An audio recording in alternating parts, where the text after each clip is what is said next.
As a digital artist, I'm constantly using a bunch of different tablets, devices, depending on what the needs are. If I'm outdoors, if I'm in my studio, certain devices like the iPad have proprietary apps like Procreate, which I use all the time. But Wacom recently sent me this guy. This is the MovinkPad Pro 14-inch. Now, this is Wacom's kind of effort and proprietary tablet to compete with things like the iPad Pro. And because I use both, and because they sent me this a few weeks ago, I've been testing it for a bunch of weeks, and I'm keen to give you my thoughts and impression on who's this for, how would you use it, and what some of the limitations are behind each device and pros and cons. So let's take a look. So straight out of the box, what are my first impressions on this device? So disclaimer, Wacom has sent me this device for free. This is not a paid promo or partnership with them, so I can be really honest with you guys. First thing I notice is the screen texture. So compared to the iPad that has this kind of really glossy screen, this has got a textured kind of matte finish on the screen, and it works really well with the pencil. And speaking of the pencil, that comes standard in the box. So this is the Wacom Pro Pen 3. It's got a bunch of buttons on it. This is not a tech review again, so I'm not going to review all the tech behind it, but it's got a really nice feel. It's very light. You can adjust a whole bunch of different things with it. So this comes standard in the box. The second thing that I really like about it is the aspect ratio. So compared to an iPad that has a 4:3 kind of ratio, this is a 16:9. So it's got a lot more real estate that you can use, and it's really handy for when you're working on apps on the actual device itself. You've got a little bit more screen real estate, a little bit more room for your hand to draw. I really like about that compared to the iPad Pro. Okay, so beyond the actual physical characteristics, how does this thing actually run, and how does it feel to use this particular tablet? So I love this. I think it's super responsive. The screen feels really nice on the pencil compared to the iPad. I don't mind the iPad Pro feel and the Apple Pencil on that screen, but the Wacom pen has a bit of a textured nib, and the screen being textured as well. I think it feels really natural, feels really nice. You get a really nice kind of feedback from the pencil on the screen, and the tip is really responsive with that as well. So you're not getting any lag.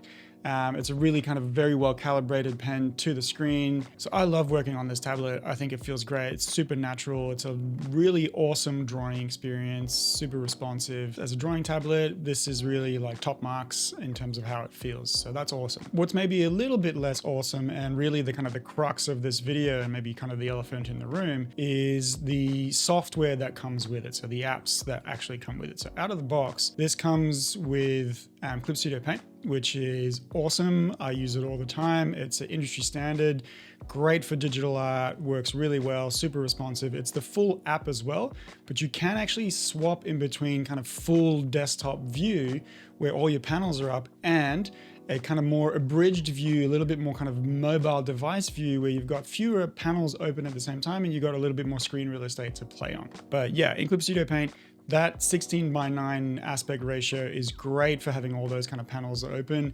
and you still have a fair bit of room to draw in your canvas. The other app that it comes with is Krita. Now, I don't use Krita a whole lot. I do know that it is a standard drawing app. A lot of people love working with Krita, so that's really awesome. It doesn't come installed on the MovinkPad Pro.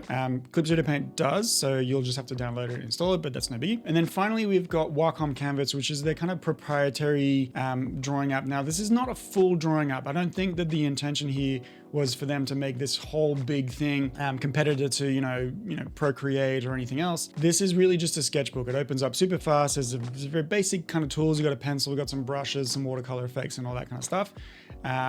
But it's not like, it doesn't have layers, for instance. It's not a full kind of, you could only use Wacom Canvas and you'd be fine. I don't think that's the case. Something to note as well with Clip Studio Paint is it is not the perpetual license that's available on the MovinkPad Pro. I'm not sure why they've done this, probably to get you to subscribe.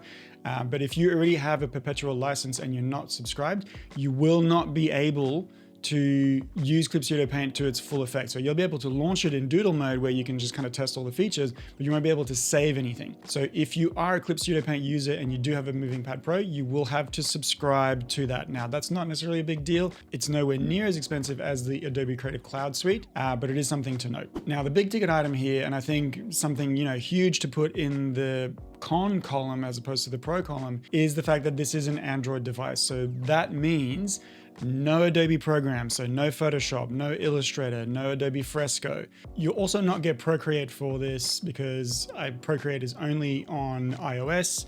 And that is a beast of a drawing app. Everybody uses it. I use it all the time. And there's no plans for that to ever change. Even Affinity, if you're not necessarily an Adobe user and you use Affinity instead, Affinity is also not available on Android, so you will not find it on those devices. And same thing here, there's no plans for that to change. So you're really limited to just Clip Studio Paint and Krita and, you know, Wacom Canvas. If you're kind of doing a quick doodle and you want to move it into Clip Studio Paint or Krita, that's possible, but those are the limitations there. So then with all that in mind, who is this device actually for? If you're somebody who relies on Adobe programs in their regular workflow, if you're a graphic designer, an illustrator, web designer, whatever you might be, this is definitely not a device for you.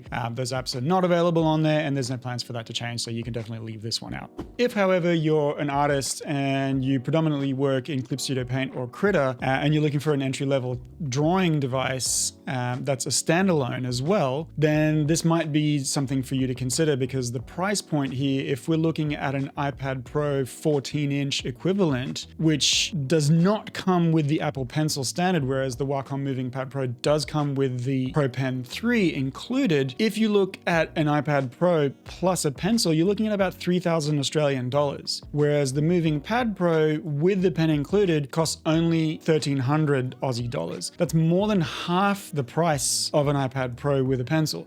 So that's definitely a big factor to consider if you're looking for your first kind of drawing device and mobile device to work on. That's definitely something there. To be fair to Wacom, and massive shout out to them for allowing me to test this device for free and use it for a while. The hardware that they've shipped is top tier. It's a great mobile device. The screen feels fantastic. The pen is super responsive. All of those things tick massive boxes in my book. The software side is not necessarily on them. That's on the developers to fix and maybe ship, or, you know, Affinity licenses and all that, but definitely something to consider if you're a regular Adobe user or you use Procreate a lot. This is probably not for you. In closing, I would say that if all of those Adobe apps and Procreate and Affinity were available on this device, I would probably very seriously consider leaving my iPad out of the equation and just working on this. The screen is better, it's got better real estate, it's got better feel probably than the iPad Pro, I personally think, at least. But being somebody who uses Procreate very regularly and who's knee-deep in Adobe programs all the way, I can't really see myself switching from my iPad Pro to using this device regularly. So that's it for this kind of quick look at these devices and how it compares to what else is on the market. I hope you guys enjoyed it. If you did, a like and a subscribe would be super appreciated. Until the next video, take care. We'll see you soon.